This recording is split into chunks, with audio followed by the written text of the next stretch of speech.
Buenos días a todos y bienvenidos a la séptima sesión virtual del Foro de Industrias Creativas Unión Europea México, organizado por la Unión Europea junto con la Secretaría de Cultura y el Centro de Cultura Digital, en el que hoy hablaremos de los casos de éxito de la Unión Europea. Mi nombre es Laura González, consejera en el proyecto de apoyo a los diálogos sectoriales Unión Europea México, que organiza esta actividad. Es un gusto para nosotros poder realizar este ciclo de 11 webinars y mesas redondas todos los días de lunes a jueves a las 8:30 de la mañana, hora Ciudad de México, 3:30 de la tarde, hora Bruselas, y que finaliza el próximo 8 de octubre. En estos paneles, expertos europeos y mexicanos analizarán la industria de los videojuegos y transmedia en la Unión Europea y en México. Les recuerdo que cada panel tiene un registro individual, con lo que para poder asistir a todos tienen que registrarse a cada uno de ellos en nuestra página web, la misma que usaron para registrarse a este webinar. Aprovecho la ocasión para recordarles también que los profesionales y empresas interesados en hacer negocio se pueden registrar desde ya mismo en la misma web a las reuniones B2B que se realizarán los próximos 6, 7 y 8 de octubre de manera virtual. A todos los asistentes me permito recordarles algunas indicaciones sobre cómo funcionaremos el día de hoy. Les agradeceremos que las preguntas que surjan las escriban en el apartado de preguntas y respuestas aquí abajo de su pantalla y no en el chat, y que especifiquen a cuál de los panelistas se dirigen, ya que todos ellos estarán contestándolas al final del webinar. Las grabaciones de estos webinars estarán disponibles ahí mismo en la segunda mitad de octubre en nuestra web. Como algunos de nuestros panelistas hablan inglés y otros español, les recordamos que tenemos habilitado el servicio de interpretación, aquí abajito también.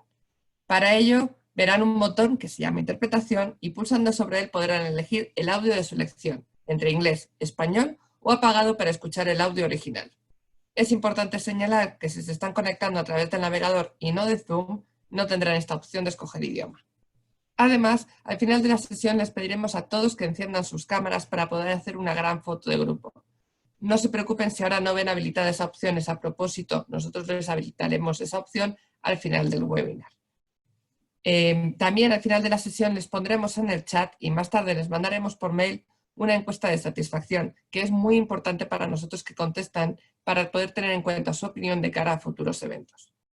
Sin más, demos paso al panel de hoy, moderado por Cristina Novio, Team Leader del proyecto de apoyo a los diálogos sectoriales Unión Europea México. Hoy contamos con Maciek Hoffman, oficial de política en cultura y sectores culturales del Directorado General de Educación, Juventud, Deporte y Cultura de la Comisión Europea. También contamos con Kate Wovinen, Marketing Manager de Frostpunk, de Finlandia, creadores del famoso Train. José Pereira, director de Innovación y Área de Negocios de la Corporación de Radio y Televisión de Galicia, en España. Paweł Mihawski, escritor senior de 11-Bit Studios, de Polonia, creadores de Frostpunk. Menno Dien, fundador y organización de Courage Events, de los Países Bajos. Muchas gracias a todos. Cristina, todo tuyo. Gracias, Laura. Muy buenos días en México, a pesar de la desaplacible mañana que nos hemos encontrado. Buenas tardes en Europa. La más cordial bienvenida a todos los asistentes a este webinar o mesa redonda. Y, por supuesto, a nuestros panelistas. Hoy, la verdad, tenemos un panel de lujo con expertos de Polonia, España, Finlandia, Holanda, y también contamos con la presencia de Maciek Hoffman, Policy Officer, como ha presentado Laura, del Directorado General de Educación, Educación, Juventud, Deporte y Cultura, que es el equivalente al Ministerio Europeo en temas de cultura, ¿no? Vamos a presentar, bueno, cada panelista va a presentar cómo es su experiencia, es un caso de éxito. Después de cada presentación podremos hacer preguntas, tanto yo como ustedes, la audiencia, a través de la sección de preguntas y respuestas.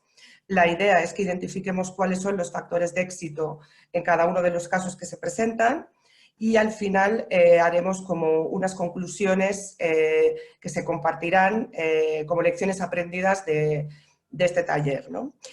Bueno, sin más, quiero darle paso a Maciej Hoffman, que nos va a explicar un poco cuál es la política europea en temas de cultura digital e industria digital. Adelante, Maciej. Gracias. Por cierto, perdón un momento, les pediría por favor a todos los panelistas que mantengan sus cámaras encendidas. Silencien los micrófonos, pero mantengan la cámara para facilitar la comunicación. De este modo, cuando quieran intervenir, hacer alguna pregunta, pueden levantar la mano y les daremos paso. Gracias. Adelante, Maciej. Te escuchamos. Thank you very much, Christina, for the introduction. Good morning, dear colleagues, ladies and gentlemen, and good afternoon to those of you who are connecting and joining us from Europe. As Christina said, I'm going to give you a bit of an introduction from the European Union policy perspective before, of course, passing on the floor to let's say the practitioners from the field of culture and creative sectors and video games specifically. I prepared the slides for you.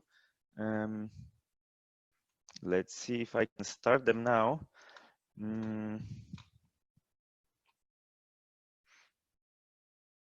The slides will include quite a lot of information and links, but don't worry, you will be receiving it later, so you'll be able to have a look at it later after our event.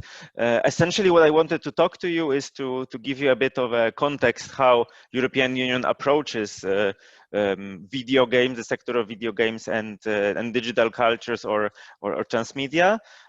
What are different policies and funding mechanisms, and give you some examples of projects, or let's say interesting initiatives that happened in recent years in relation to video games more specifically. So for the context, which of course fits also very well with the context of our EU-Mexico forum, the European Union looks at the video games and multimedia sectors as a broader ecosystem. So these so-called culture and creative sectors. And the definition you see here comes from the Creative Europe program of the European Union. This is in fact the only program of the EU that supports culture and creativity. And you can see that video games and multimedia are included among sectors that are mentioned. But what's very important is that these sectors are all somehow connected. So if you look at this bigger ecosystem, indeed you can probably extract some specific sectors. You can of course see video games as a standalone, let's say, entity. You can see design, you can see music, you can see architecture. But what's important is that all these sectors are somehow connected, and broadly speaking, they form this bigger ecosystem, which is of course very important when we speak about this, let's say, transmedia dimension and the fact that they're all interconnected. Looking specifically at the video games, you have already an occasion to listen to other panelists in previous sessions happening during this forum, but of course it's also just to give you a bit of a, let's say, context here. The EU video games market is a very dynamic market with annual growth of around 15% every year. You have some of the game markets that are, let's say, enumerated here, the key game markets, but of course the whole picture is much broader. And it's of course very important when we speak about video games to look at this particular, let's say, European flavor that we can also experience. And this is of course very much the issue also with the whole of culture and creative sectors, and it links very much to the issue that the European Union, and one of its goals is to defend and to promote cultural diversity and diversity of cultural expression. When it comes, of course, to the European Union context, it's of course very important to remember that laws and legislation that is produced and decided by the European Union has a influence of all our lives, and it of course has an influence on culture and creative sectors, including the video games. So of course, if you think about the single market, this is one of the biggest achievements of the European Union, the idea that we can have the free market where goods can circulate freely between European Union member states. It's also very important for this digital dimension, so this idea of digital single market. And this is also why there is quite a number of European organizations that actually advocate and defend the interest of video games. So you also had an occasion, I think, to listen to speakers from organizations such as Interactive Software Federation of Europe or European Game Developers Federation. These are all the organizations that help to promote the interests of video game sector in the European Union, and also to promote these interests when looking at the law that is being decided in Brussels. Among such organizations, you also have organizations, for instance, such as EFGAMP, which stands for European Federation of Game Archives, Museums and Preservation Projects. And this is also quite an interesting approach. This is the organization that looks at how we can preserve video games, preserve them as our heritage, and thinking, of course, about digital born heritage, and it's not always so obvious to preserve it. And this is also interesting to know that there are organizations in Europe that have this mission to defend and to lobby for video games in this regard. Now going to the funding instruments, I already mentioned the Creative Europe program, and you are going to hear later about the specific part of the Creative Europe program, support to prototyping of video games. This is a relatively small component of the current program. At the same time, it's also interesting to know that European Union finances I would say around 20-25 prototypes of narrative video games every year through open calls for proposals. So you will later hear some examples about it. It's a very competitive process. Here you have the statistics from the call of this year. So you see that, of course, the demand from studios across Europe is very high to get financing, and only the best actually manage to receive it. But this is interesting to know that such a program exists.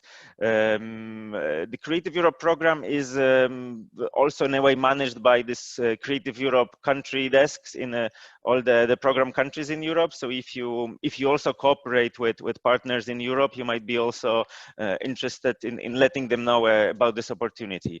But of course, Creative Europe is not the only program that is available for culture and creative sectors, and culture and creative initiatives can find financing in different range of European funding tools, ranging from Erasmus+, which of course supports exchanges, lifelong learning and education, up to programs that support startups and small and medium enterprises, or for instance programs such as STARTS, which is a special program that supports initiatives that are on the intersection of science, technology and arts.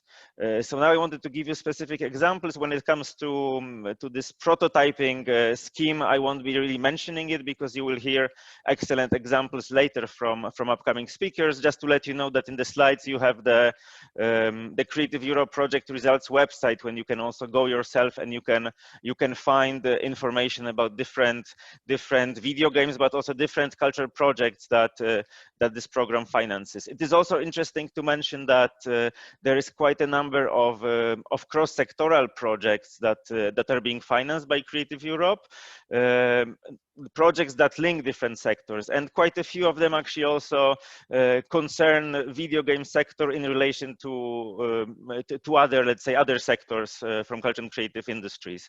One of the examples I like very much is the Labor Games project, which finished last year, and it was an artistic and I would say in a way philosophical project regrouping a number of partners across Europe that were looking at how games, gamification and playability actually influences the labor market and how it influences the way in which people work in Europe, in which they actually exercise different professions. So it's also a very interesting project. You can see it later, as well as some other examples you will find on my slides. Another interesting example of how European Union can help support video game sector. This is the example of Dutch Game Garden, which is a hub for development of video games, a hub for creators of video games, and a hub for video games professionals in the city of Utrecht in the Netherlands. It's very interesting because in 2008, when the Dutch Game Garden was actually expanding and building new facilities, this investment was also made possible through European Union funding. So European Union funding allowed to give extra €1.5 million to the project, while the rest of the money was contributed by the province and the city of Utrecht, as well as the private donors. So it's also a very interesting example in which, by pooling different resources together, culture and creative sectors, and in this specific case, the video game sector can be supported by the European Union. Another example I like very much, Europeana and European Archives. Europeana is the biggest European Union funded initiative that regroups at this moment more than 3,000 cultural institutions and has the collection of more than 10 million artifacts, objects, pieces of art that are digitized in the online resources. So this is the idea of having European cultural heritage artifacts digitized. And of course, what's very important is to think about how these materials can be reused, how they can be given a second life. And this is also very interesting that video games can help in this sense. This is the example of the video game published in 2018, 11/11 Memories Retold, that tells the story of two individuals during First World War. And you can also read later a very interesting story how the creators of this successful video game collaborated with Europeana, with the European Archives, to also benefit of what's available in European museums and collections to give this game actually a bit of a background and the whole narrative that was developed around it. The one before the last examples I wanted to give to you, the European Culture Forum 2017 Video Game Jam. European Culture Forum is the biggest event of the European Commission that we organize every second year in relation to European culture policy. So this is, of course, also the event about cultural heritage, but also culture and creative sectors. And on 2017 occasion of this European Culture Forum, we decided to organize a special video game jam in collaboration with Video Games Museum in Rome in Italy, as well as in collaboration with Susan Gold, the founder and creator of Global Game Jam from the US. It was a very interesting initiative in which we invited a number of national teams of video game creators to come and assist in the European Culture Forum. This is, of course, a big political event that was happening during 2 days. And during these 2 days, 48 hours, the video game creators had the challenge of creating video games related to the topic of European cultural heritage. And then later, the results were presented on the stage at the closing of this event. And it was also a very interesting experience in which we actually put together politicians and, I would say, bureaucrats with this video game world. So this is also one of the ways in which we are trying to connect these different dots.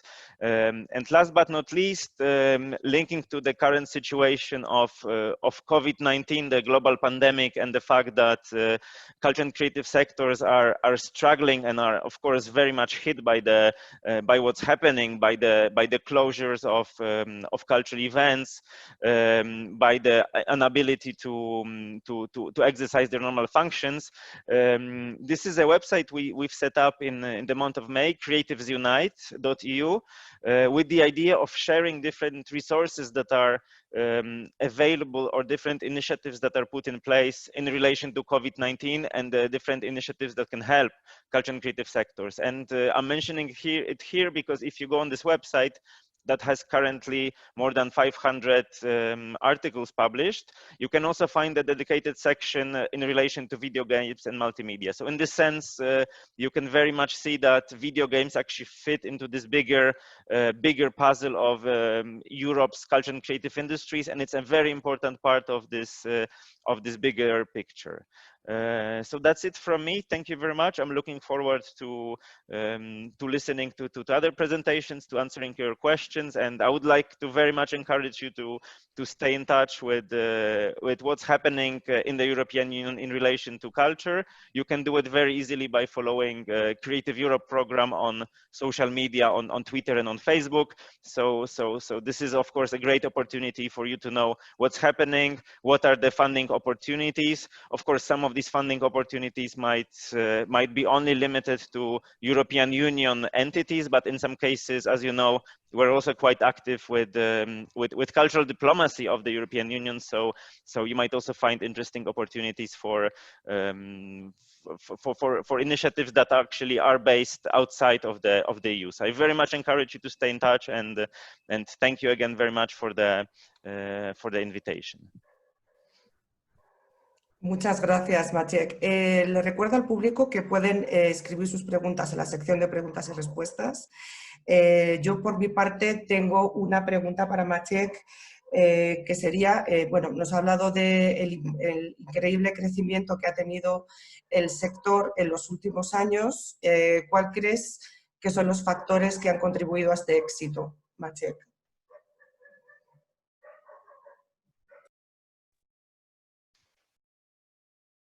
I would say it's very much, as you might have seen on my slide, linked to of course the growth of digital technologies.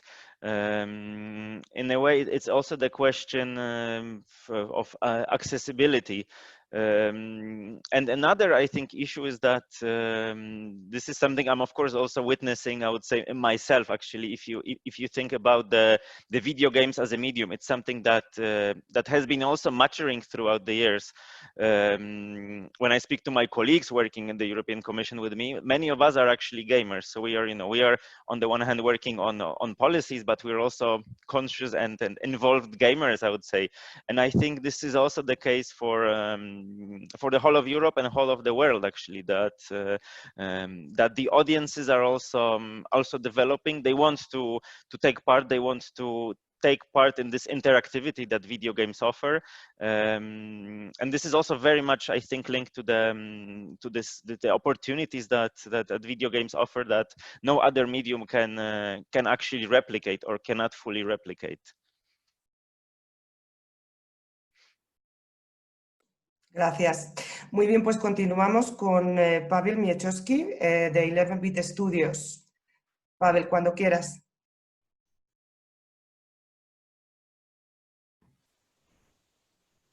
All right. Hello, everyone. My name is Pavel Mihawski. Actually, I'm not a senior writer at 11-Bit anymore. I do work at 11-Bit, but I currently hold a position of partnerships manager, which pretty much covers area of public relations and partially marketing of the team. Let me switch to my presentation and go on with the case of Frostpunk, our game developed thanks to a grant we got from Creative Europe a long time ago, actually, but the story goes on, so it's a pretty neat story. Let me share my screen here. And here we go. Can you guys see my screen with creators of Frostpunk initial? All right. We are 11-Bit. We are from Warsaw, Poland. The company has been launched in December 2009 by 4 people only. Currently, we are more than 150. So as you can see, the company quite grew up. Partially thanks to a big success of Frostpunk game. We are known as the devs of Anomaly series and This War of Mine, which was a notable success and a big milestone for the company. And finally, Frostpunk.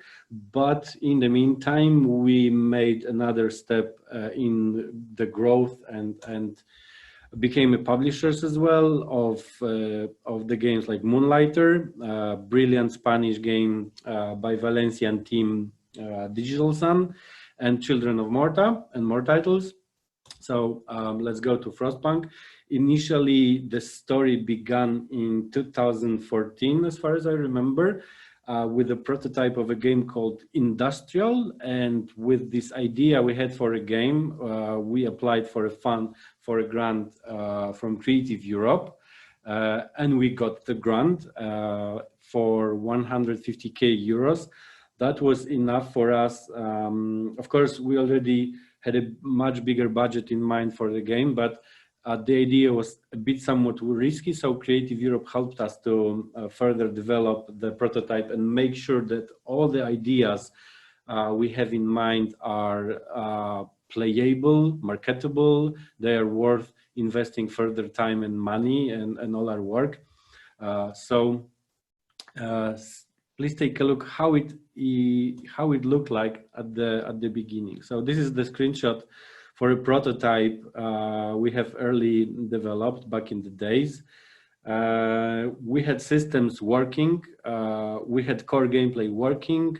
We still were iterating a lot to go in the direction where we are now, but we already were sure that this is a neat game and worth further work. So from the prototype funded by Creative Europe, we eventually went to here. This is an actual screenshot from Frostpunk from the base game, because we've made a ton of extra expansion and DLCs. And the game, keep in mind how long the story was. The game was funded, the prototype was funded in 2014, and it took 4 years for us to develop full game. So from the prototype to the full game, it was 4 years. So pretty long time, a lot of hard work. It's quite typical for 11-bit. I mean, I'm pretty sure you know that game development is a really time-consuming process. At 11-bit, we make it even longer because we iterate a lot until we are really, really sure that what we have is what we really wanted to achieve. When we launched the game, I think it was April 14, I'm not sure now, it was a huge success. It climbed to #1 of global bestseller list and paid off in 2 days. So I think we can really say it was a massive commercial success and critical as well, and I'll go back to it later. We already had an idea for a long time support of the game.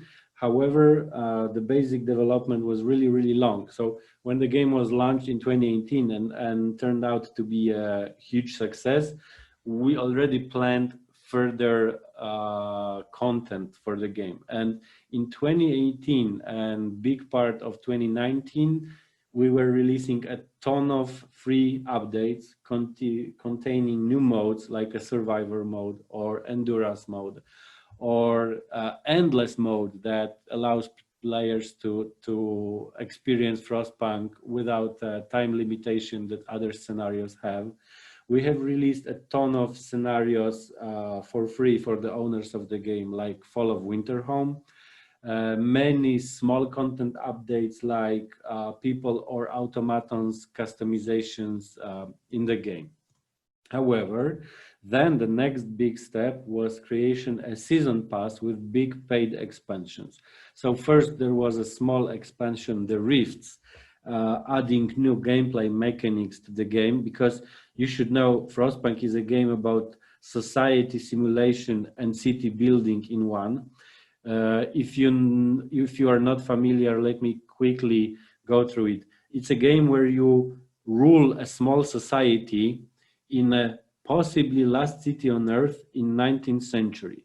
So during an industrial revolution, you take over by a possibly, like I said, last city on Earth, and you try to rule the society in the city to make sure it survives. And it's happening in a frozen planet, so the key. So the rifts, like I said, were a set of new mechanics introduced in the first expansion, I mean the paid expansion, and then came the last autumn, a huge new scenario picturing events that took place before the events in the main game. And finally On the Edge, that we actually released in August, so just a month ago. And it's a scenario telling about events that happened after the main storyline. So please take a look at the entire timeline. In 2014, we begin with a prototype. And in 2018, we are ready to ship the game on the market. And in 2020, we are still supporting the game with new expansions and prolonging the life of a game and expanding the universe that the Frostpunk is. Now, original game was released on PC in 2018. However, our original idea was to release it on all the major platforms. So later on, the game made it to Xbox One and PlayStation 4. We won't be rather able to make it on Nintendo Switch because the game is heavily demanding. It's probably too demanding for hardware in Nintendo Switch. So we keep it on PC, Xbox One and PlayStation 4. And the IP that was launched thanks to Creative Europe program becomes something more bigger than that, because mobile Frostpunk is already in the works with the support of a big partner, which is NetEase company. Board game being developed based on our IP, however done by a different team called Glass Cannon Unplugged, is coming to Kickstarter shortly. So we are really around the corner of launching the Kickstarter campaign for the board game. And that's not all. I mean, we created Frostpunk as a universe, and we hope to expand the universe. Let me give you some numbers that represent the scale. So current return of investment is 480%. So when I give you the final number, that will probably clear out what that means. Season Pass has 15% conversion, which means that all the owners of the base game bought Season Pass, and that's 15% of them. We believe that's a really solid conversion. There's a ton of new players buying the game, so expanding the community behind Frostpunk, and 25% of them are choosing Game of the Year edition, which is a complete Frostpunk edition with all the DLCs, expansions, and extra stuff like soundtrack or digital art book. To give you the number, aggregate revenue as of March this year exceeded 100 million Polish zloty.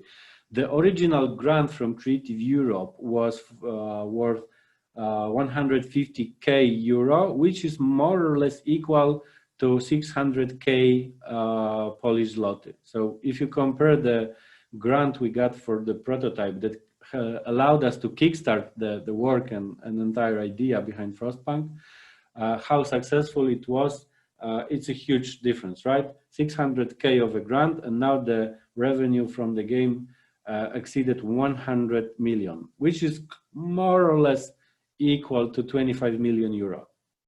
And some highlights how the game really did well. It was a BAFTA nominee for the best narrative. It's got 84 Metacritic score, so the score aggregating all the important reviews from the industry media, and won over 100 awards all over the world. So this is a huge number, another milestone we are really proud of, and something that shows how Creative Europe program may successfully work. And it's not the only one actually we're participating in, but it's this different kind of a story. So guys, let me finish the presentation, and sure, if you have any questions, please hit me. I'm ready here to answer. I'll be looking into that camera, but I might look from time to time on the monitor here, so don't be confused by that. Now, okay. Muchas gracias, Pavel. Para un producto tan exitoso, ¿cuáles crees tú que son las características que han permitido ese éxito?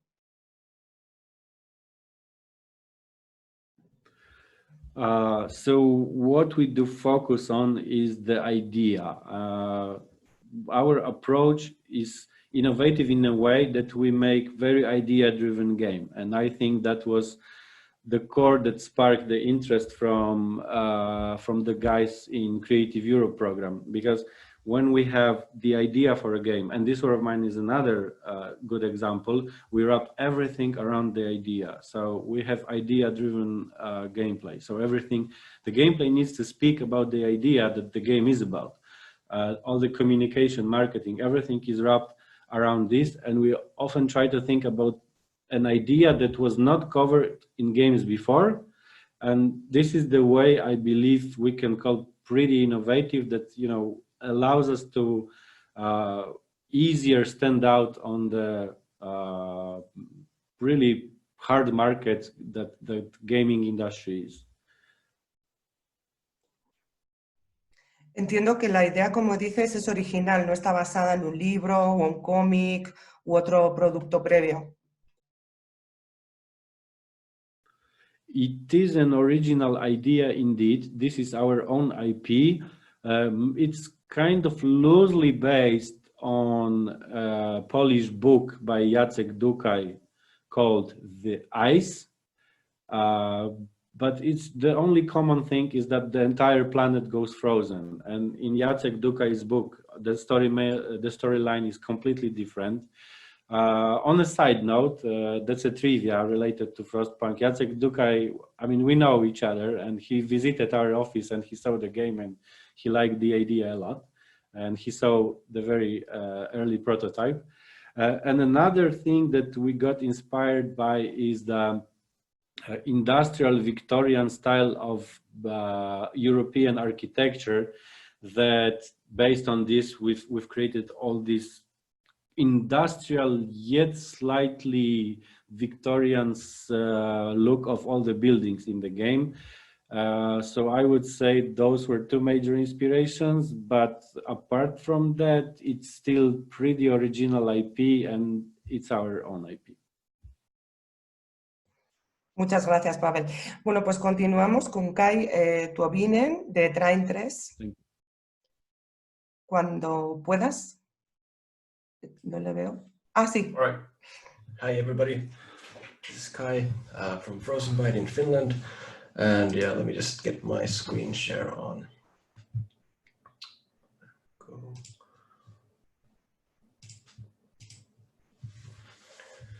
All right, hopefully you can see the stuff. All right. So yeah, I'm going to be talking about Trine, our game series that's been started quite a while ago. So first of all, just a brief introduction to me. I'm Kai, doing marketing and business at Frostpunk, and I started at the company 2012. It was my first games industry job, and I'm still kicking in at the same place. So Frostpunk, the company behind Trine, we're an independent developer based in Finland, in Helsinki. We were founded in 2001, so almost 20 years ago now. And yeah, we are indeed most well known for making the Trine games. As a developer, we focus on console and PC primarily, and we create our games on our own proprietary engine. And right now we are around 130 people in the company. But yeah, the topic that I wanted to talk about was Trine. It's a series spanning 4 games right now. So we have Trine 1, Trine 2, Trine 3, and Trine 4, and a ton of different versions of the game in numerous platforms. But what is Trine? What is the game about? Not everybody knows the game, obviously. So the genre of the game is basically side-scrolling, platforming, puzzles, and action, kind of a mix of that type of gameplay.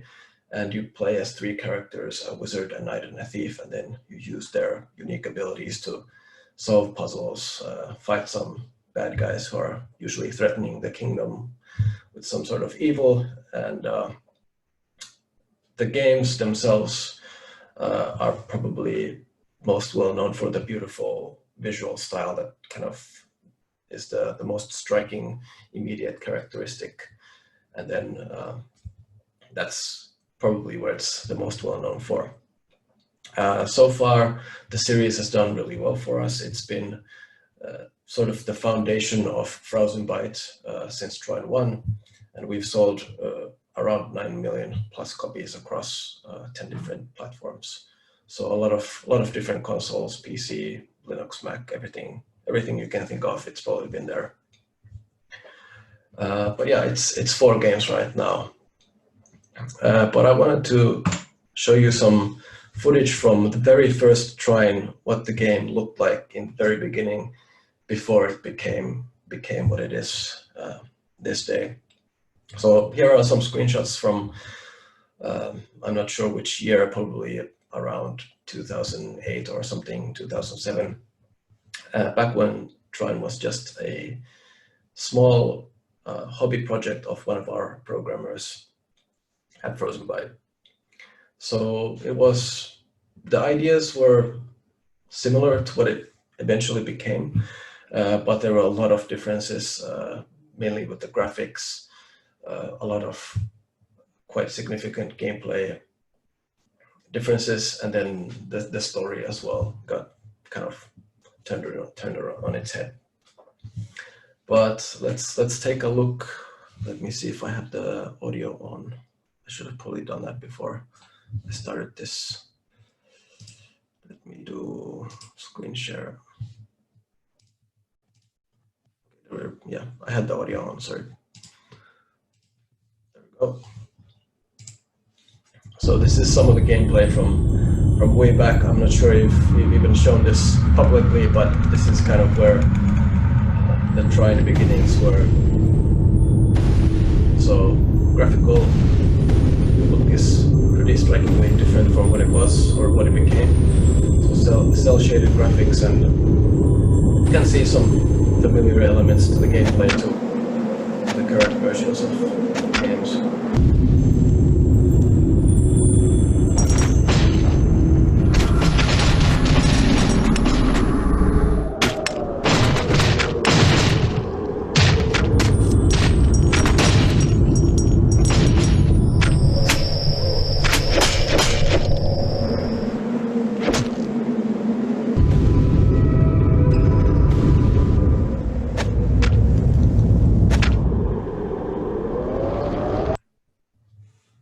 Okay, so that was kind of the beginning, and then it turned into this.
So 4 games in the series so far. The prototype that we showed first, or that I showed first, turned into Trine. This was back in 2009, and well, it changed visually quite a bit from the original idea. We also added things like co-op to the game. It became physics-based. The visuals changed quite a lot from the cel-shaded graphics to a more realistic, but yet still this fantasy style. And we introduced 3 characters that were different in their abilities, so you could combine them and use them in the co-op gameplay sort of together. So what we believed were the keys to success for the first Trine is, well, timing was pretty good. Back in at that time, there weren't that many platformer games with this physics-based approach, and I think the visuals of the game itself were the drawing point where people got interested mostly. After Trine 1, we decided to continue on to make Trine 2.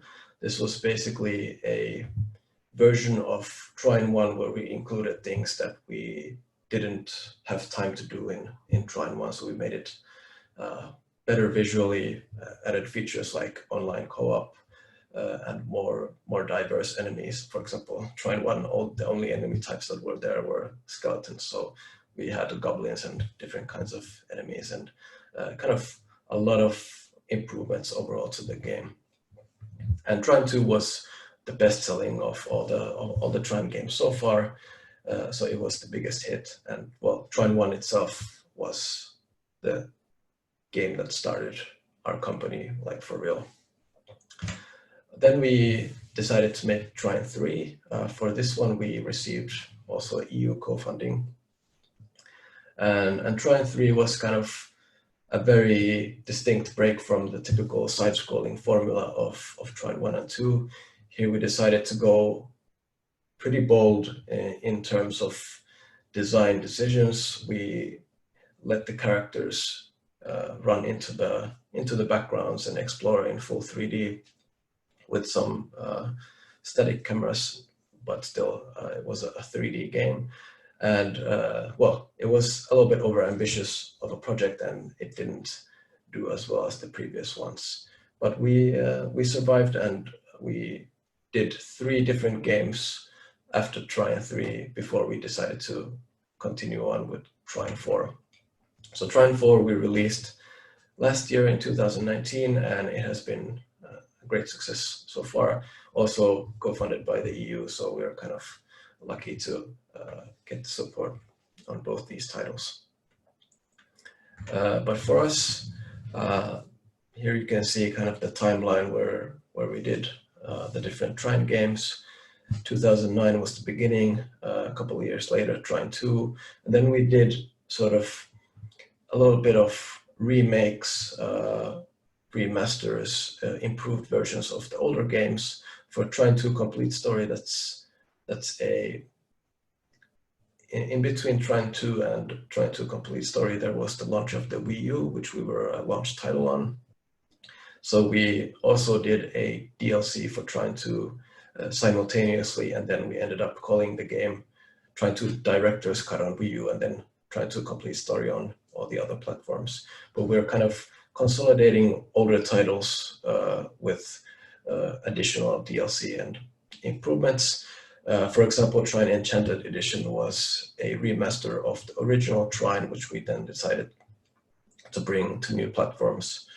And bringing older titles and remastering them and kind of expanding their lifetime has been an ongoing project for us. So we added things like online co-op to Trine Enchanted Edition. It was ported from the original Trine 1 engine to the Trine 2 engine and improved the graphics and everything. So that has kept the series going alive. And then then we got to Trine 3, which was kind of a experimental game for us with the 3D, and it almost killed the series because well, we didn't have the resources to completely finish it, and the story got left in a cliffhanger, but we recovered and kept on going. And finally, Trine 4 saw the light last year. And one of the keys to success, I believe, is we've been able to be a launch title on several console launches, like Wii U, PS4. We've kept the back catalog alive with these updates and remasterings, and we've been doing a lot of bundles, sales campaigns, and a lot of, what's it called? Having a blank here. Yeah. Well, anyways, that's kind of what we had on the Trine series. It's been 10 years now since the first one, or 11 years. That was 2020, but yeah, that's kind of the story of the Trine games for me. So happy to answer any questions and comments. Muchas gracias, Kai. ¿Qué viene después de Trine? Yo creo que esa es la pregunta casi evidente. ¿Tenéis algún nuevo concepto o idea en mente? Yeah, we are working on well, several projects right now. One of them is a sci-fi MMO called Starbase, which is our biggest project yet to date. So that's the next one on the line. And then a lot of unannounced stuff as well, which I unfortunately can't share much about. Gracias. Bueno, necesitamos tomar una foto de los panelistas todos juntos y tendríamos que hacerlo en este momento porque uno de ellos va a tener que abandonar la mesa redonda. Entonces, si nos pueden ayudar los panelistas, yo voy a apagar mi cámara y creo, bueno, esto lo hace mucho mejor Laura que yo, pero vamos a... nos falta Pavel, justamente. Pavel, ¿puedes encender tu cámara?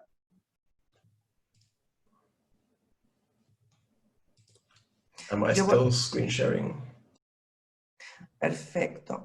No. Yo voy a apagar mi cámara y vamos a tomar un par de fotos. Les voy a pedir que sonrían, que salgan guapos.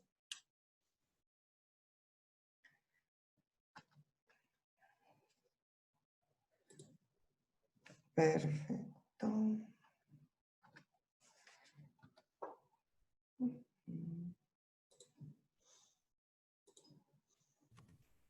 Listo. Muy bien. Bueno, les recuerdo que tenemos la sección de preguntas y respuestas para que vayan poniendo sus preguntas. Veo que tenemos 3 de momento. Voy a esperar un poquito más a que tengamos unas cuantas para abrir la sección de preguntas y respuestas. Pavel creo que ya abandona la reunión, así que bueno, pues un cordial saludo a Pavel. Gracias por haber participado. Y vamos a continuar con... Un segundito. Con José Pereira. José, preséntate un momento y cuéntanos lo que hacéis. Adiós. Muy bien. Muchas gracias por invitarme, muchas gracias por organizar este evento. Mi nombre es José Pereira, soy el director de Innovación y Negocio de la Televisión Regional de Galicia, que está situada en el noreste de España, encima de Portugal y de frente a Nueva York, exactamente. El proyecto que os quiero presentar hoy aquí es un experimento que estamos construyendo, una plataforma con un objetivo claro. Nosotros queremos construir un nuevo modelo de experiencia audiovisual en el que se incluya todo lo que tiene que ver con el hábito de ver televisión y de ver vídeos, con otros elementos fundamentales que mejoran la sensación y la relación con el cibermundo, como por ejemplo realidad aumentada, realidad virtual y la realidad física, la de siempre, que sigue existiendo.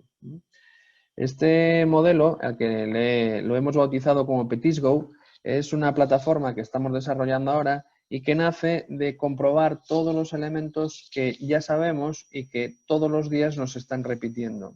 Todos los días nos dicen que se ve menos televisión tradicional, todos los días nos dicen que los teléfonos celulares son los elementos para la conexión con el mundo virtual, Todos los días nos dicen que los jóvenes no saben vivir sin celular, que no saben hacer otra cosa. Todos los días nos dicen que las redes sociales son la herramienta principal de conexión entre la gente más joven. Sabemos que la sociedad se está digitalizando y también sabemos que las empresas tecnológicas, las plataformas, las grandes sobre todo, están dominando el consumo audiovisual. En definitiva, habló la vaca y dijo mu. Lo sabemos todos. Esto ya lo sabemos. Nosotros lo que queremos hacer es mejorar esta experiencia y construir un nuevo escenario. Nos hemos basado en 3 principios. 3. El primero se llama innovación abierta, ¿vale? Y creemos que la innovación abierta es la transformación más eficaz. Es necesario diseñarla con la participación de los receptores, de los emisores y de los que gestionan el canal. Fíjense, voy a nombrar 5 grandes plataformas internacionales y observarán que su éxito está en la colaboración que han tenido con otros sectores. Por ejemplo, iTunes. iTunes no sería nada sin la industria musical. Es verdad que han tenido sus más y sus menos, pero la música sin iTunes existía antes, pero iTunes sin la música no existió. YouTube. YouTube existe gracias a los creadores audiovisuales. Sin todos los que crean contenidos, YouTube no tendría sentido. Amazon no existiría si no hubiera pequeños comerciantes que nos vendieran todos los días sus cosas. La BlackBerry, ¿recuerdan la BlackBerry? Aquel aparatito que nos iba a salvar de todo y que al final llegó una cosa que se llama iPhone y lo destruyó todo. La BlackBerry no existiría si las empresas no decidiesen empezar a comunicarse de forma remota y de forma constante. Y el iPhone es el aparato que se ha relacionado con los modos de vida. Ha convertido el día a día en una experiencia diferente. Bueno, todas estas industrias, todas estas plataformas necesitan colaborar con sus proveedores y con los creadores. Por lo tanto, es fundamental la participación entre todos. Segundo principio. Nosotros creemos que la transformación digital es adaptar nuestras rutinas a las posibilidades de la tecnología. Fíjense, voy a nombrar una serie de actividades que hacíamos antes de que existiera Internet. Aunque no lo crean, Internet no es tan viejo, nació ayer, ¿vale? YouTube ha cumplido 22 años hace 2 días, ¿vale? Mandar una carta. Llevamos mandando cartas miles de años. Sin embargo, la transformación digital de esta actividad nos ha llevado a correo electrónico, WhatsApp, etcétera, etcétera. Hablar con un amigo. Siempre hemos hablado con amigos, pero ahora, gracias a aparatos como estos que tenemos aquí, el Zoom o lo que sea, se nos ha transformado la relación y se ha aumentado. Comprar un disco. Siempre se han comprado discos, pero ahora gracias a plataformas como iTunes o como Spotify, la experiencia se ha digitalizado, pero eso no quiere decir que no existiera, simplemente se ha transformado. Lo mismo pasa con ver la televisión y lo mismo pasa con ir a pedir un crédito al banco. Aunque fíjense, si van a pedir un crédito al banco, pueden hacer todas las simulaciones del mundo por internet, por la web, por el app, por lo que quieran, pero al final tienen que ir junto al señor del banco. Eso no ha cambiado. El tercer principio en el que nos hemos guiado, que es el paradigma de la gratificación. Creemos que la felicidad aumenta cuando tenemos lo que queremos, cuando queremos y cómo queremos. ¿Vale? Por lo tanto, hay elementos que nos suponen felicidad y creemos que eso es un principio fundamental del proyecto. Hoy en día nos hace felices publicar un tweet y que tenga impacto. Cuando entramos en la lista de los trending topics somos muy felices, ¿verdad que sí? Postear en Facebook y que mucha gente nos siga nos hace felices. Subir un vídeo a YouTube y que de repente nos convirtamos en virales nos hace muy felices. Y sobre todo, lo que más feliz nos hace es cuando estamos discutiendo con nuestros amigos delante de una cerveza o de un vino y digamos, sí, tengo yo razón porque mira, lo pone aquí la Wikipedia. Ahí sí que nos sentimos felices, ¿verdad? La transformación digital ha provocado que los gustos y la gratificación mejora en el momento en el que tenemos la necesidad satisfecha en el momento que queremos, no más tarde ni antes, ¿vale? Bien, con esos 3 principios, el de la innovación abierta, el de la transformación digital y el del paradigma de la gratificación, hemos construido Petisgo. Petisgo es la plataforma que nos va a permitir mejorar nuestra experiencia real con las tecnologías digitales audiovisuales. Queremos que cuando un grupo de niños con su profesor vaya a visitar un monumento, se encuentren con una pantalla de bienvenida que les diga bienvenidos, gracias por estar aquí, sois del colegio A y sois del curso X, vais a hacer una experiencia como, yo qué sé, por ejemplo, visitar la pirámide de ay, que no me sale, la pirámide que tenemos al lado de México, está en magnífico... Ahí está. Es que era Cristina, te lo agradezco mucho. Bien, si queremos visitar esa pirámide, nos gustaría que una pantalla al principio nos diera la bienvenida, que distintos elementos nos conectasen el móvil o la tablet o lo que tuvieran los niños con realidad virtual y que nos permitiese recrear, a modo de videojuego también, ¿por qué no?, cómo se construyó Teotihuacán. Necesitaba referencias de realidad aumentada para que me indicaran qué cosas son esas. Pues yo si apunto a una piedra me puedo explicar qué significa esto, si apunto a una escultura me puedo indicar qué significa lo otro, referencias culturales. Nos gustaría que todo esto fuese grabado por diferentes cámaras que están domotizadas a lo largo de la experiencia y que todo eso se colocara en una plataforma a la cual pudiera acceder el profesor para explicar en clase lo que han visto. Y eso formaría parte del día a día de los estudiantes. Esa experiencia supera el ámbito audiovisual porque hay más que pantalla y mejora y gratifica y tecnifica y digitaliza la experiencia real de ir a Teotihuacán o de ir a la Torre de Pizza o a ir yo qué sé, a la Sagrada Familia de Barcelona o a los Campos Elíseos de París. Da igual, el lugar es el elemento que tiene que ser transformado y la experiencia es lo que tiene que ser mejorado. Eso es Petisgo, ¿vale? Hemos creado una plataforma que se llama Petisgo y cada una de las experiencias le llamamos Petisco, ¿vale?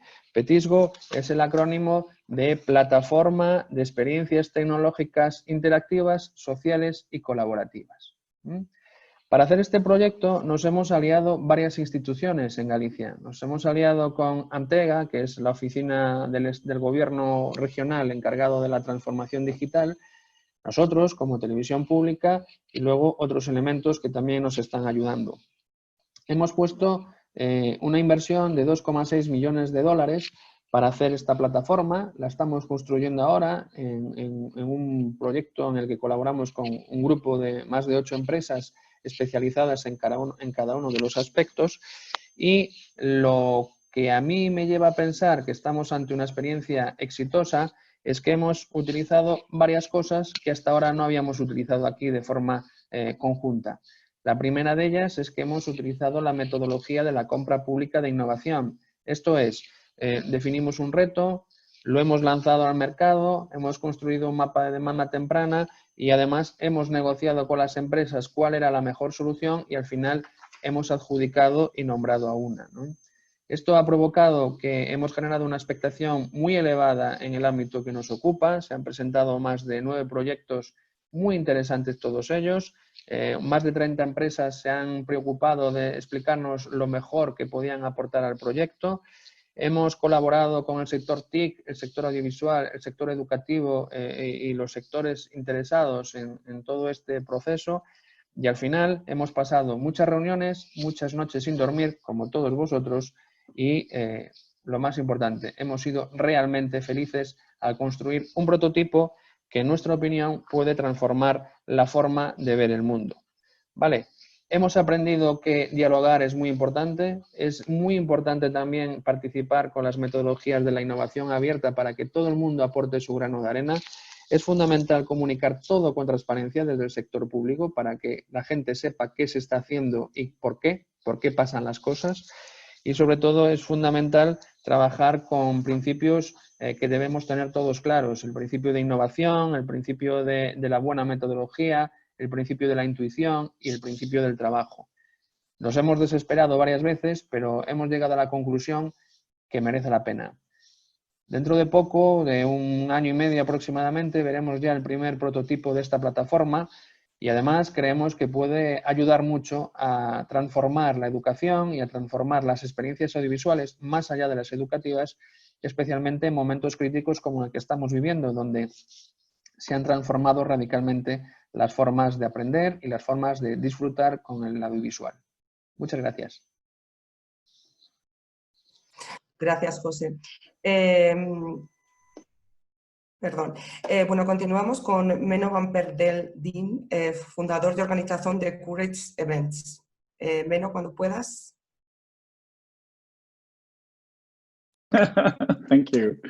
I'll share my screen with you in a sec. Here we go. So, thank you for having me. And oh, this is the wrong one. Thank you for having me. And I'm really privileged to be here. So I'm really excited to share my work with you guys and also the works of the Netherlands. I think my presentation is a little bit different than the others. I could talk about all these amazing games that were created in the Netherlands in the last 20 years. I think we've done really well on an international level in terms of reach, but also in terms of diversity in games. I took a little different approach. I have a background in arts, worked at a serious game company, started my own company, did a lot of game jams, did my PhD in games and motivation, started an organization called Games for Diversity and worked at Dutch Game Garden. So Marja, you might know, thank you for the money. And then after, I don't know, 12,000 kilometers of cycling, I decided to start my own company and come back to the Netherlands. I have the projects I've done are quite a lot, but most of all prototypes, so it's kind of hard to explain success by sales in that regard. So I figured, like, when do we focus, when is something a success, and how could I call a project a success? And I think it's a success when it has a big impact, and impact's not primarily in sales, but also in what does a game do for an organization.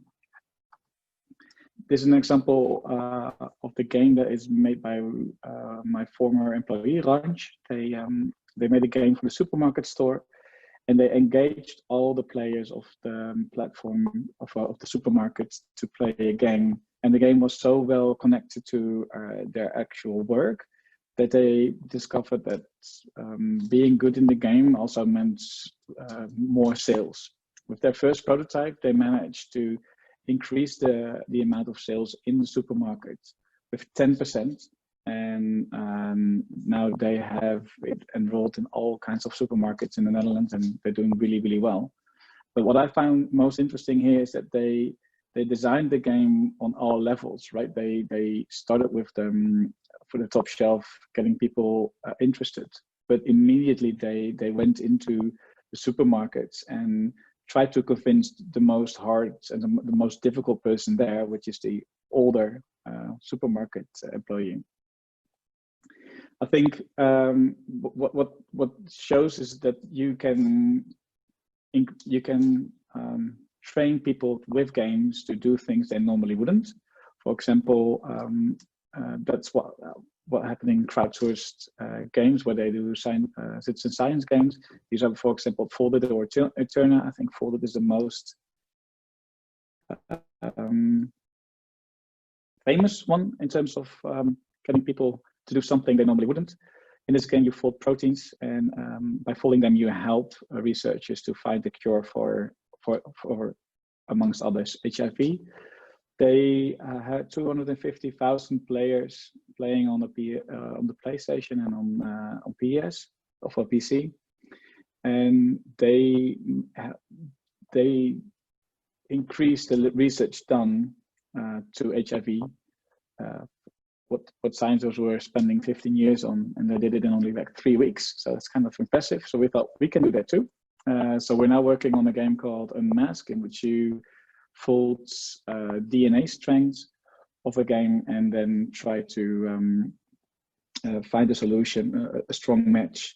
So in the game, you see these kinds of simple images, but by putting them in the right order and figuring out how it works, you actually contribute to real science. And it's still in process, but we engage all the stakeholders of this project, which is pretty much the hardest part of the game development. And I think when we have them all on board, I think we're good to go and we have a success, because the game and the scientists work, but the scientists should also be willing to work with it and introduce players. But I also think, like, in this game, you work towards a strong match between DNA that can help you in your cancer research.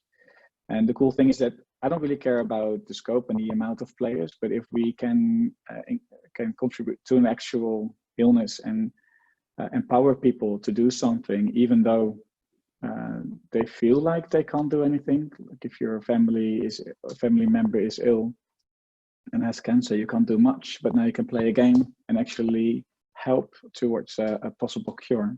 I think that's a really strong impact, and if we manage to do that, I think we have a success. So let's go for 1 million players and make this happen. Another one is another really strong game that I'm really proud of. This is a game called Feel. It's designed for children who've been sexually abused, and they have a big problem talking about finding the right words to express their feelings and experiences. The game is developed with a therapist. This is a therapist, Frank Lips, and also a victim, and 2 game designers and me. And the game is now being used in therapy sessions, and it actually takes off a lot of time and fear. So in the game, you can show what happened to you in a pretty explicit but still ambiguous way. So you still need to explain what's happening on the screen. But the cool thing is that you can show what happens instead of finding the right words. And also, because you have your own tablet, it gives you sort of a safe environment. The game actually can take off 3 weeks of therapy sessions of children. And I don't really care about the length and the amount of children I reach with this game. I'm just happy that we have a couple of case studies in which we can show that it actually works, and it actually took a lot of fear out of the family and really helped them cope with the issue. I think that when the key to success here with the Feel game is that we had to bring therapists into the game, but also to do only one thing.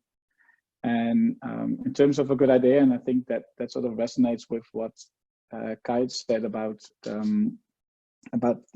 trying. At a certain moment, you decided to go for only physical-based games, physical-based gameplay mechanics and puzzles, instead of all the other stuff that you could do with 3 people.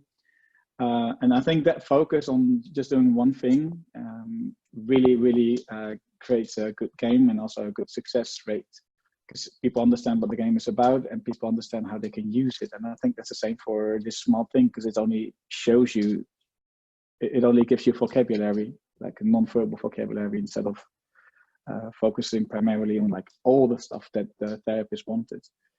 The same holds true for another game that's developed by a sort of colleague of us. They made a series of interactive movies about sex and about intimacy, in which you can fix a certain problem. So see if someone goes too far, or when you can do stuff. And it's really explicit. It really shows some nudity and some.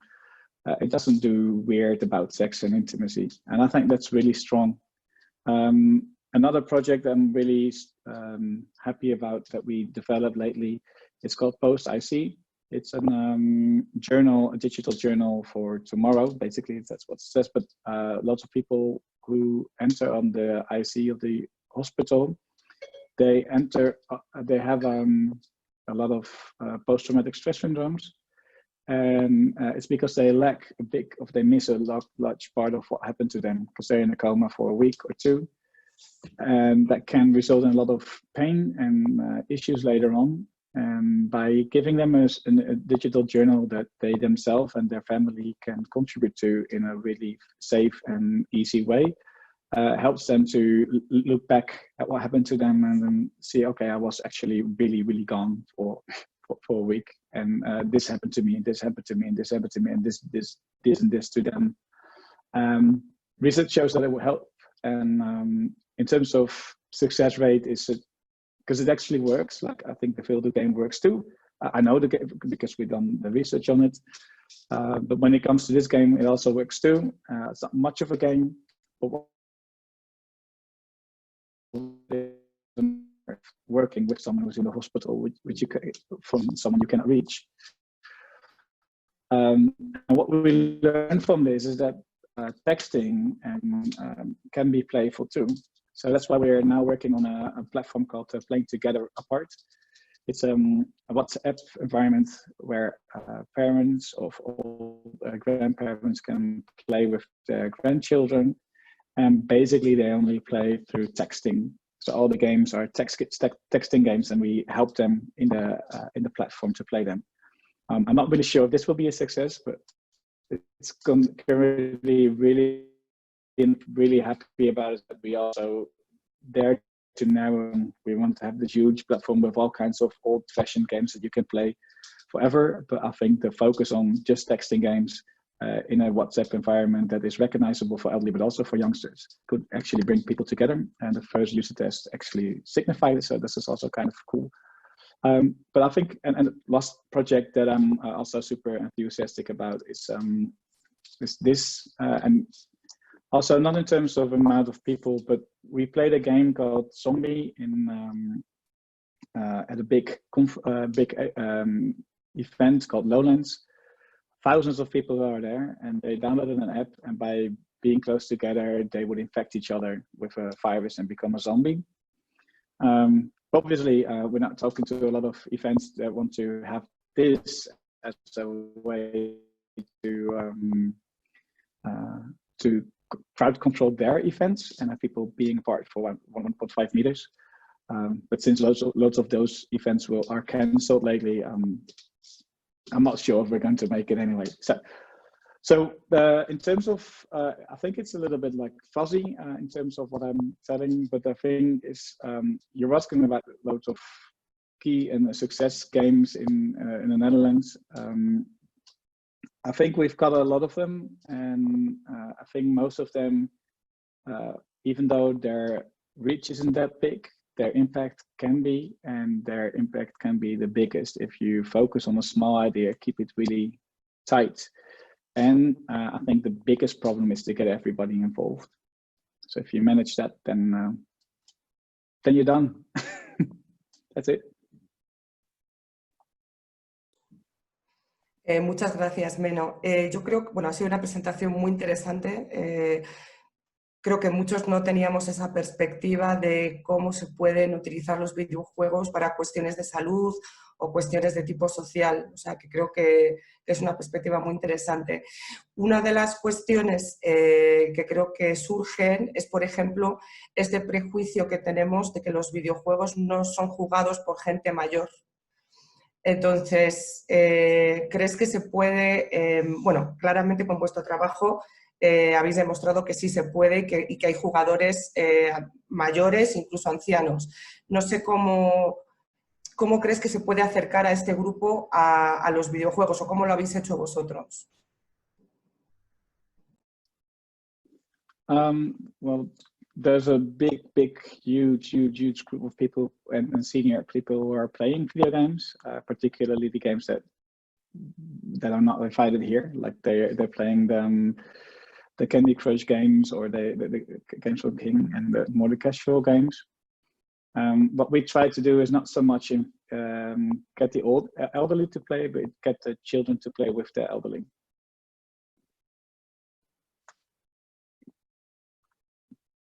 Wait. We have one success there. Sorry, I had to think about it because it grew something like 5 projects at a time.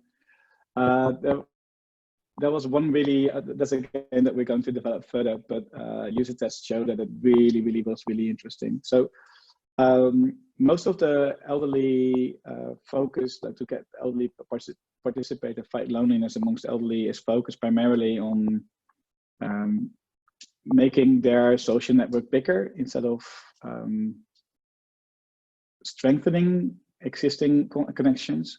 And most of them focus on really strong connections. We call them strong ties. So these are your brothers and your sisters and your children, and those people are really close by. But your brothers and sisters have friends too, right? And you meet those people on a birthday or on small family gatherings or small events. And these small talk with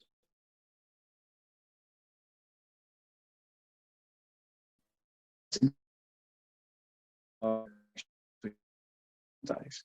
But what happens when you grow older, the weak ties, they move away, and your strong ties are being harassed with you. You have to be like all the time there. Like you have to connect with them all the time, and you become less of a friend, but more of a caregiver.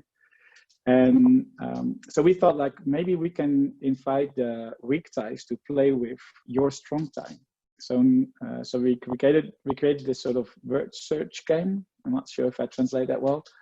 And it was everybody had to put like 10 words of the person that's a strong tie of both of you, right? So my grandmother plays with my friend. So my friend writes down 10 words that describe me, and my grandmother writes down 10 words that describe me too. They're juggled around, we create a word search for, and both get like 2 parts of the list. And they call each other, and then they figure out like where are the words. And it's a stupid game, but the stupid game really resulted in a lot of interesting discussions. My friend had a phone call with my grandma for 45 minutes, and they talked about me because I'm their shared interest. And they had this really vivid conversation that really got into depth about like who I am, how they feel I am, and they sort of suddenly started to explain all kinds of stories about me. And afterwards, we done this with, I think, 20 couples, and all of them have really fond memories of this conversation. So we really want to work this one out and get it out there, because it's kind of a long story to explain, but I hope it makes sense. Sí. ¿Vuestros videojuegos están disponibles en otros idiomas o para otros países? Porque seguro que hay gente interesada.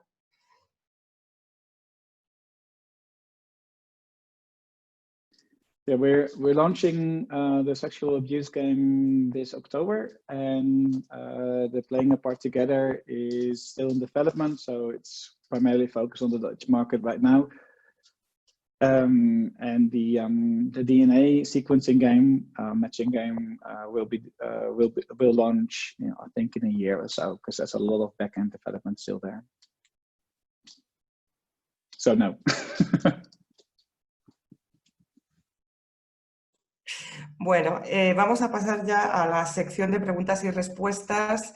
Hay una que creo que ya la contestaron por escrito, pero que se ha repetido bastante y que creo que es importante que se conteste en voz alta, y es para Maciek, y que se refiere a la colaboración, a si la Unión Europea apoya de alguna forma la colaboración con otros países terceros, como en este caso podría ser México.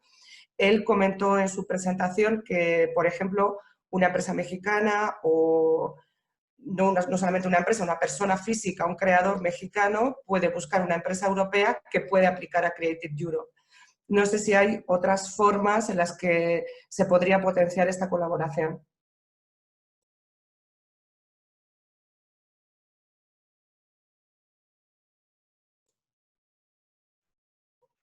Do you want me to answer this, develop this answer? Yes. Sí, yes, please. Yeah, I mean, indeed, what I have written, I think the most important is really establishing direct contacts between possible European partners. So in this sense, events just like this one are perfect for this.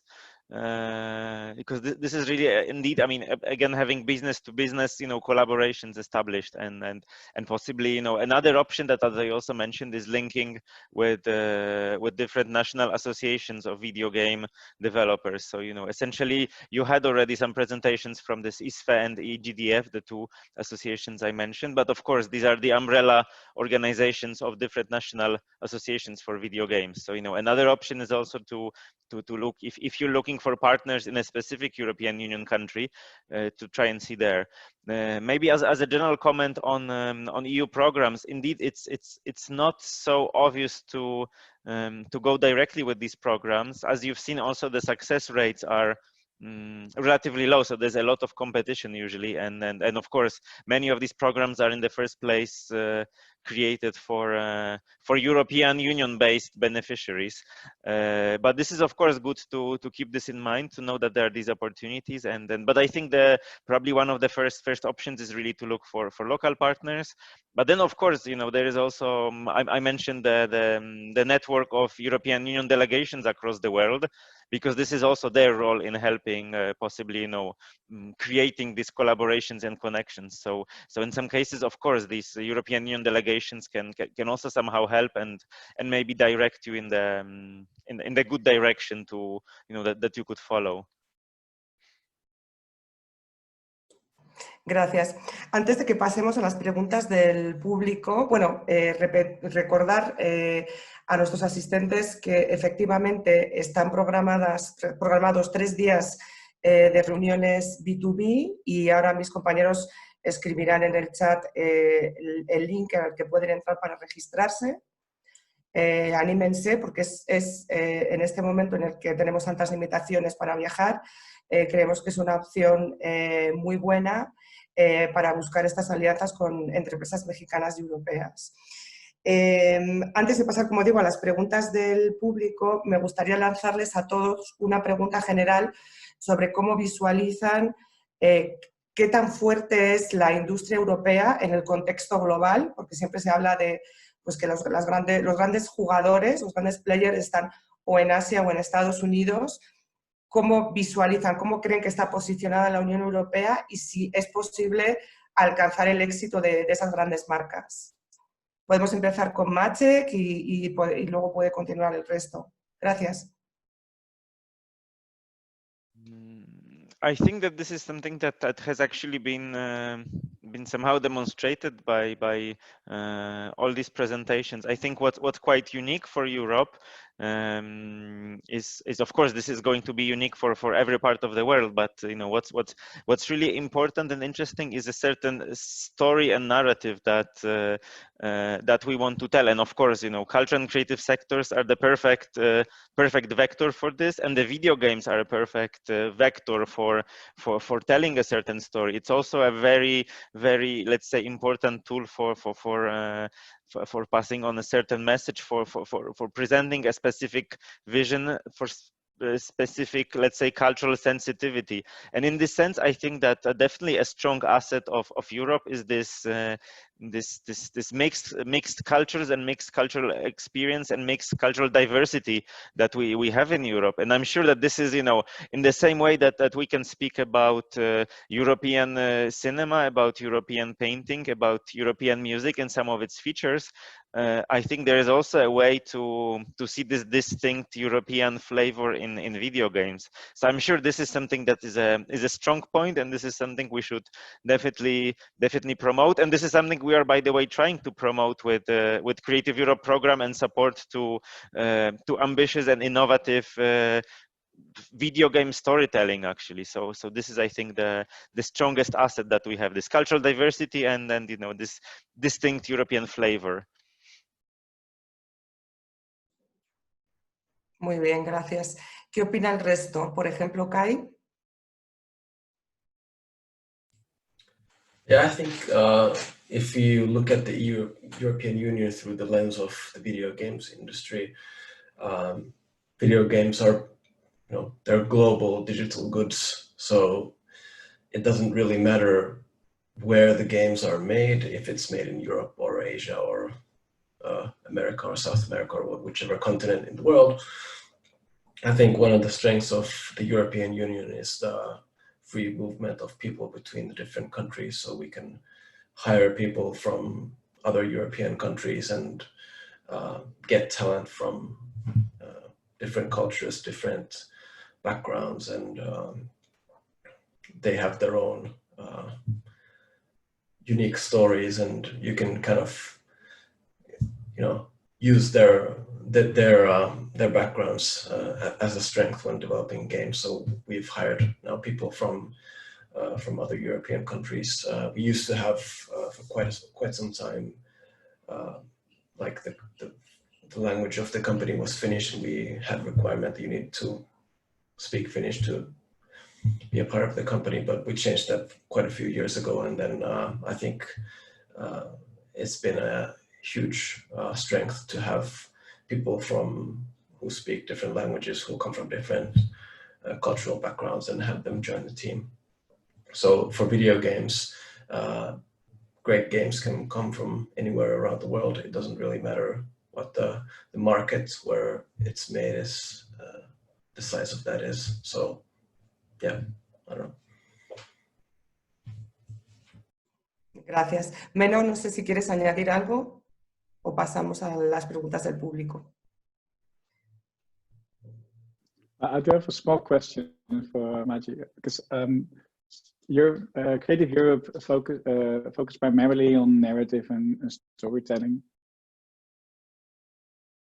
But I don't really understand why, because games are not primarily storytelling medium in that sense. They are interactive medium that help you tell your own story if you can. And I think if I look at the biggest successes of the Netherlands, then the focus is not primarily on storytelling, but on really good gameplay. So why is there such a strong focus on narrative when it comes to Creative Europe? It's actually a very good question, and it links to the question. I think we had one of the questions in the Q&A about the history of European Union support to video games.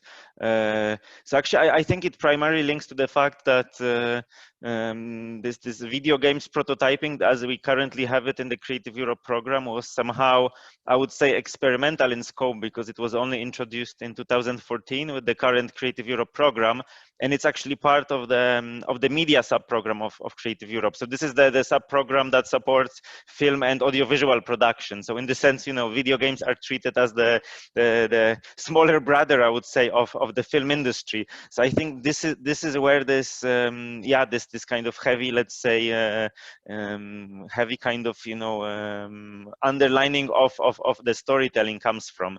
But yeah, I fully agree with you that actually it's only one of the, let's say, you know, angles to look at video games. Actually, if you look at the support schemes that are available locally or nationally across Europe, they also have very different angles to it. You know, it's often, sometimes it's of course also research and innovation angle. Sometimes it's again the storytelling one, which I think indeed actually links to this let's say cinema bias or something. Sometimes it's also really like the game mechanics, and you know, this is how you can also assess an innovation, you know, and in this sense, you know, Creative Europe also does not support applied games as such. You need to have a game, actual commercial game, which is also of course a pity, because you know, many of the examples you gave are great examples of how video games can also be well applied in different, let's say, contexts. But yeah, it is what it is. We will see what the future is going to bring, because I have a feeling that with the future Creative Europe program, hopefully we'll have a bit of a bigger margin for maneuver to also support projects which are a bit like cross-sectoral. So actually they have some elements of video games or game mechanics, but they actually go beyond simply the, you know, video games as such, actually, that they are really like innovative between sectors, and they are really the, you know, digital cultural projects, actually, more than strictly speaking video games. But let's see, of course, you know, the European budget and what's there, it's only of course a drop in the ocean of needs of the sector. The idea is also to offer the funding that is not available locally. So, you know, to find the best way in which the EU funding can contribute. So, you know, if of course there are like national and local funding that is, you know, better placed, it's good. You know, we really have to think about the way in which EU can support projects that are, you know, cannot be supported otherwise. So, you know, I think that's important, you know, in this whole, let's say, puzzle.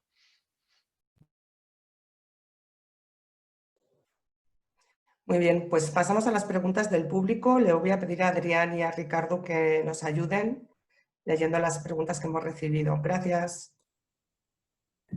Hola, muchas gracias. Vaya, Hay preguntas en general para los desarrolladores, o sea, específico Kai, Meno, José. Nos preguntan cuáles fueron los apoyos locales o, bueno, públicos o privados que más les ayudaron cuando iniciaban. Y también con qué obstáculos se encontraron para desarrollar los proyectos. Entonces, no sé, Kai, si tienes algo que comentar. Yeah. So for us in Finland, we've had some forms of government support for, well, not directly video games, but creation of technology. So what helped us get started was support from them. It was used to be called an organization called Tekes, but now it's the current name is Business Finland. But so they give out loans and grants to small businesses and medium-sized businesses. I can't remember the limits, but they were a big part of the success of Frozen Byte. So they support creation of new technologies, and since we were and still are developing our games on our own custom engine, we got support for developing of that game engine. And then, of course, the European Union has been co-funding some of our projects as well, so Track 3, Track 4. So some local support from Finland, and then on the EU level as well.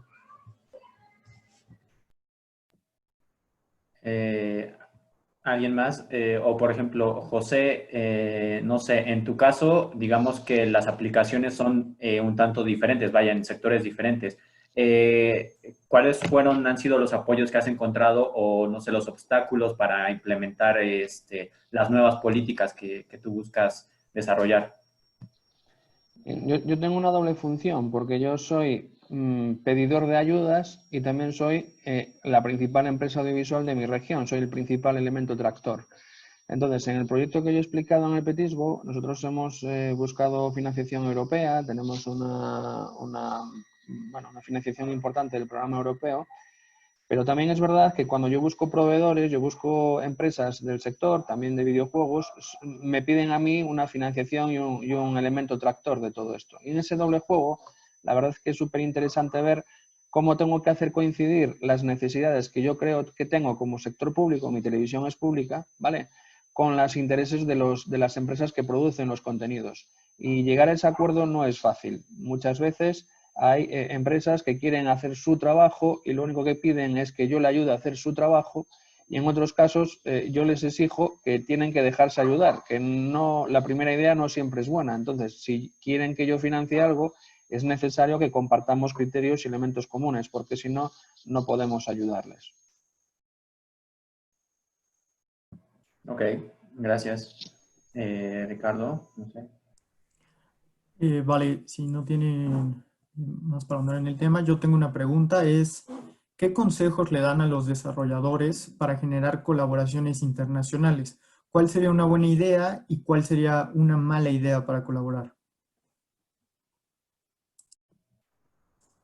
José, por favor. Una buena idea, en mi opinión, es buscar colaboradores que aporten valor a lo que tú quieres. No tiene mucho sentido que busques a empresas que hagan exactamente lo mismo que tú. Tienes que preocuparte porque ocupen el hueco que tú no tienes. Llámese tecnológico, llámese financiero, llámese creativo, llámese diseño, pero no es buena idea duplicar procesos. Es muy buena idea generar colaboraciones, pero no duplicar. Es una mala idea pretender convencer a todo el mundo de que tu idea es la mejor. Aquí me pasa muchas veces. Viene una empresa con un proyecto, a veces de videojuegos, y nos dice, mira, esto es lo mejor y no se puede tocar. No, eso es una mala idea. Si me buscas como colaborador, tienes que dejarme que opine. No es tu idea exclusivamente, es la idea que resulte con los granos de arena de todos. Y la peor idea de todas es no hacer nada. No salir a buscar colaboradores, eso es lo peor que te puede pasar. Gracias. Meno, Kai, ¿tienen alguna recomendación?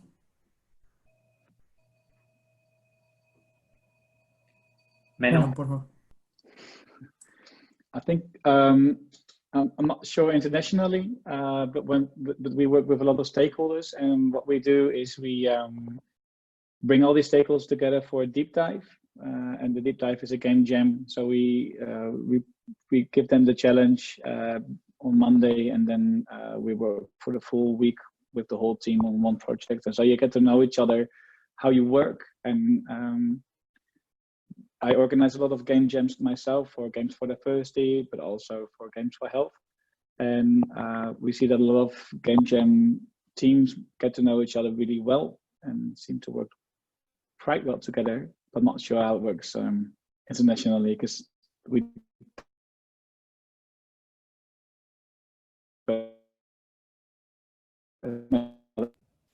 more personality, but more communication and time differentials and stuff. So.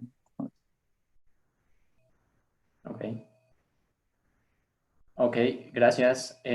Bueno, en esta parte de la colaboración, bueno, más bien del éxito de los juegos, a una pregunta una nota que yo tomé hace poco durante las presentaciones. Por ejemplo, los casos de éxito que tuvimos con Kai y con Pavel, digamos que los medimos fácilmente en números, en resultados, dinero. En el caso de los videojuegos que nos explicabas, Meno, ¿tú cómo mides el éxito de tus aplicaciones, de tus videojuegos? ¿Cómo sabes que, no sé, la comunidad científica que los utiliza los identifica como algo exitoso o algo bueno?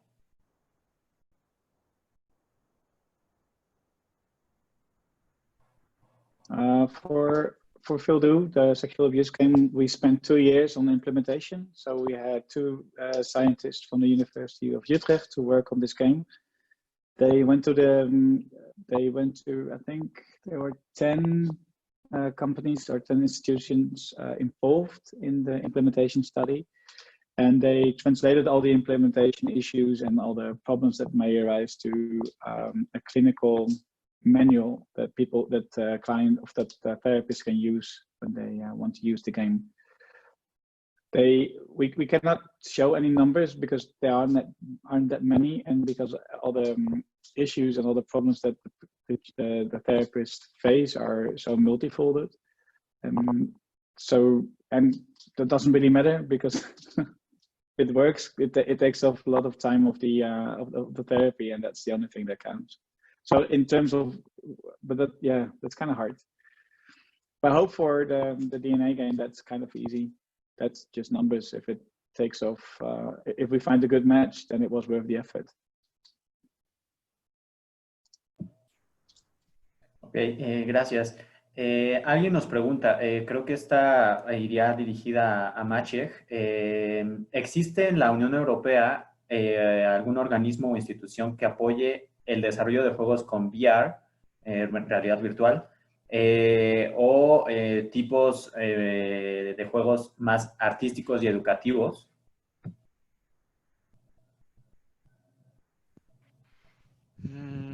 I would say for the time being, not really. What I was mentioning about the future Creative Europe program, this is a bit our expectation. Just to give you a bit of the context, the way in which the European Union budgets works, you have these programs that are established for this period of 7 years. So the current program that we have is actually running, the current Creative Europe program, from 2014 to 2020, end of this year, and starting from next year until 2027, we'll have the new program in place.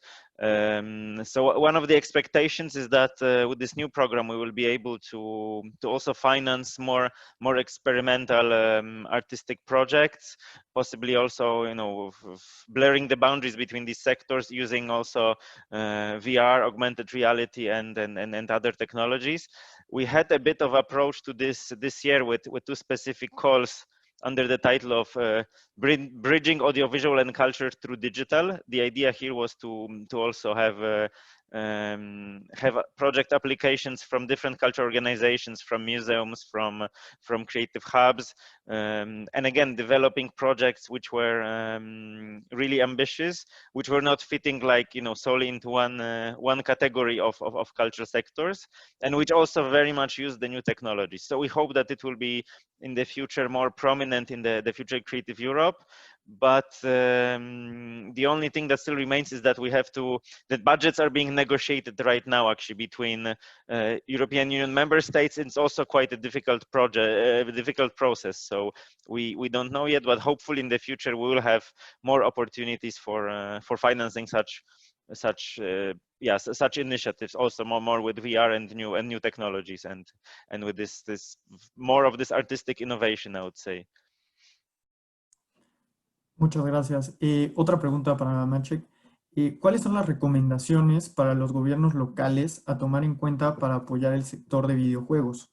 ¿Qué se debe de apoyar y qué no, por así decirlo?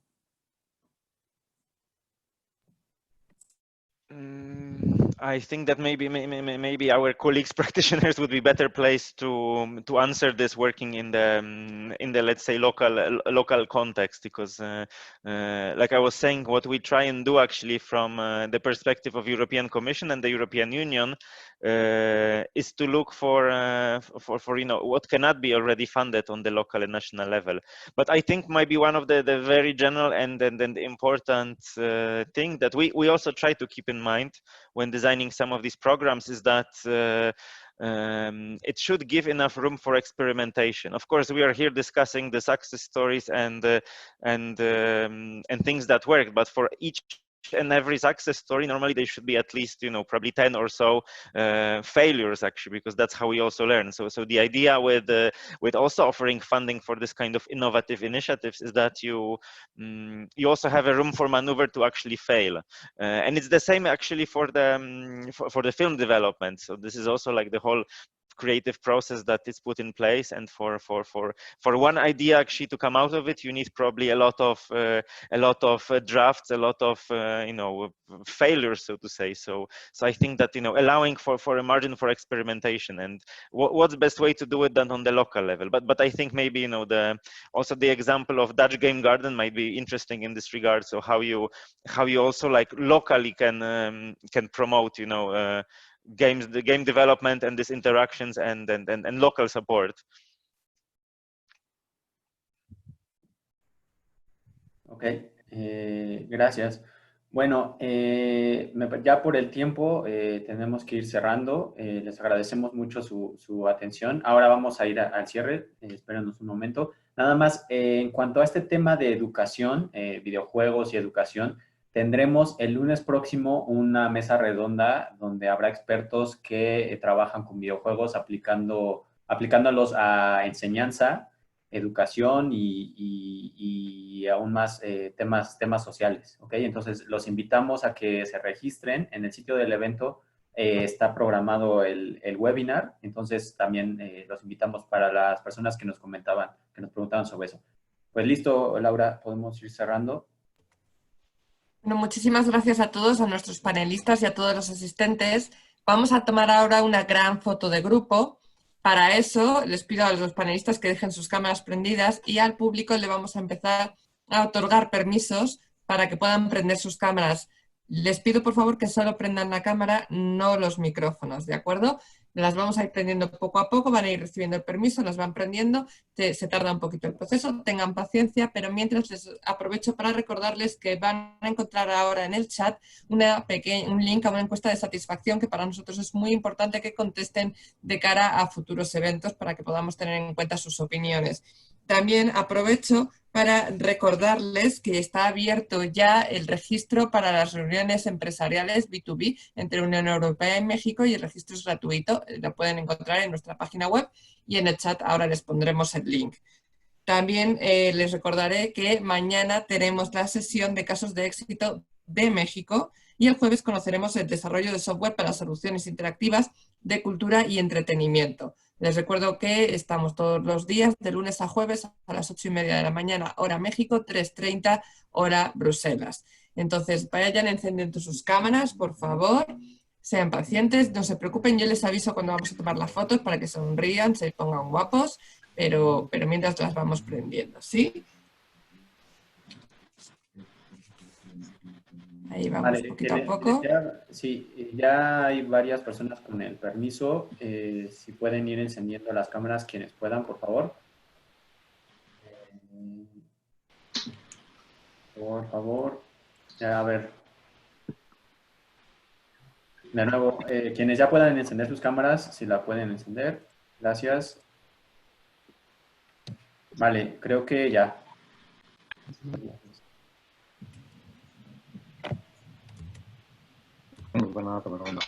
Listo, pues vamos a empezar a tomar las fotos. Peínense, pónganse guapos, sonrían. Yo les aviso cuando terminemos de tomarlas, ¿vale? Porque tampoco es un proceso tan rápido, como ven, hay varias pantallas, son muchos. Entonces vamos a irlas tomando poquito a poco. Sonrían.